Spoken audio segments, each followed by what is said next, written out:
Hey there, everybody. So before we get into this, I just want to apologize for the audio quality on this video.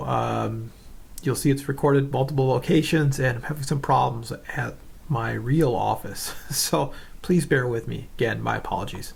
Okay, so before I open up Eviews, I want to show you the data set here in Excel that we're going to be working with, because one of the most significant difficulties for a totally new user to Eviews to getting up and running can be just getting the data set into Eviews in an effective manner.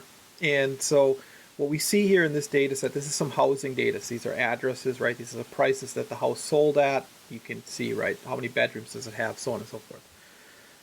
The first row here is the characteristics, right, or names of what are going to become our variables, and then the data. So it just takes up one row here, right? I mean, you can take them more in one row, but these should be tidy, right? You don't want them all in different rows or scattered around, right? And then the second thing you'll notice that the data set is complete. There's not a lot of missing cells, right, or cells with something weird in them. And that is an important sort of thing to get sorted out before you start analyzing this data in Eviews. Okay, so we've done that, right? Let's then open Eviews and bring this data in here. So I'm just going to open up Eviews here. I'm going to do it the hardest way possible, so you can do that, it's quicker, right? But you can do it this way too. Okay, so File, and I'm going to go to Import from File, and I'm going to grab that sheet I was just looking at. You can see that you recognize it here. Here's those addresses, sale prices, so on and so forth. At this predefined range, if you need to customize it, here's that option. Again, a lot more work. Doing the work up front makes it easier. Okay, so here's our header columns, right? So it's just one, right? Just one line. If I needed two, right, I could change this to two, so on and so forth. Again, you can kind of see where tidiness is going to help us with making this relatively easy. Okay, so next, right, any cells that I have missing, I'm just going to have them zero those out. Okay, and then I get this sort of this is what it's going to look like here, and these are my observations. Okay, no need to do that, and there we go, right? So there, Eviews has created our variable list, right? So here's all the things we had before. They're alphabetized, so they're not in the same order that we saw them before, but I think we can work with that. Okay, then to run a regression, there are a number of options, but the easiest and most straightforward way for OLS style regression is just to go to Quick, go to Estimate Equation here. And then we get this box. And what we want to do here is we want to enter in our dependent variable first. And so I'm going to put that corrected price, or C price. And you notice that when I type a few letters, or Eviews figures out what I want, I'm just going to double click on that. And then I'm going to enter in my constant term there, which is just C. And you notice I'm hitting a space between each of those. So you got dependent variable, space, constant term, space. And then start with your list of independent variables.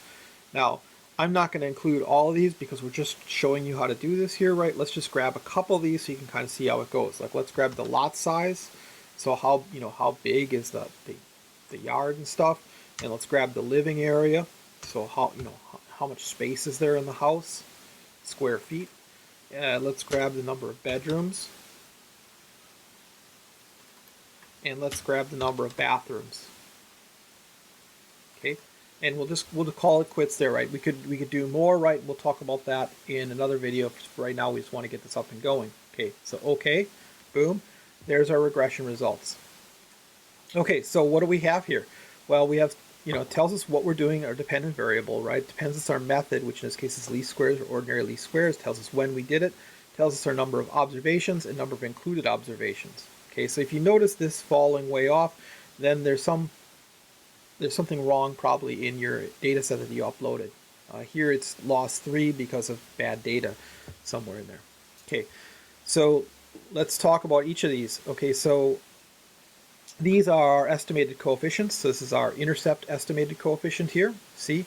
And then these are our estimated coefficients associated with those independent variables that we've put in here. Okay, these are the standard errors associated with those. The T-stats, okay, which tell us about the significance of those, so we can see, you know, given these, if you remember your elementary statistics, we can see that these first three here are certainly significant at any confidence level, and this is significant at some confidence intervals. Looking at our coefficients, what is this telling us a little bit? Well, it's telling us that our model is estimating that every additional square foot of lot size gives us about another $2.50 on sale price. That every time we add another square foot of living area, we get about $45 per square foot.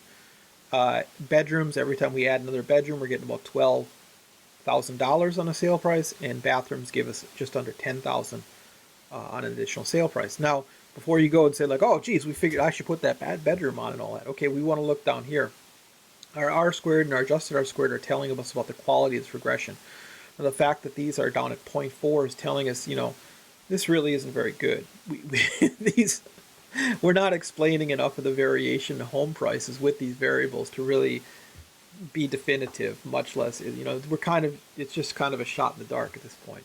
Now, the R-squared and the adjusted R-squared are relatively close to each other, suggesting that these variables are good variables and we're on the right track.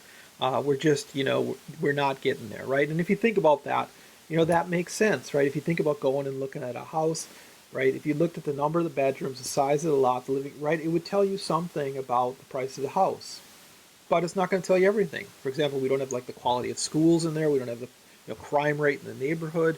We don't have how recent the house was renovated, right? There's a whole list of things. Hey everybody, so I think I just cut that one short because that's probably enough, right, to get you started. Again, apologies about the sound quality.